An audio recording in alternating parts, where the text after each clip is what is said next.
Alright, here's something fun that my neurologist recommended that I do, is to see what my tremor is on the Richter scale.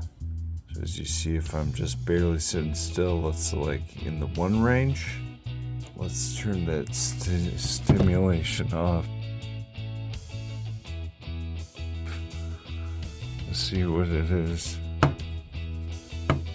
Alright, how about left hand?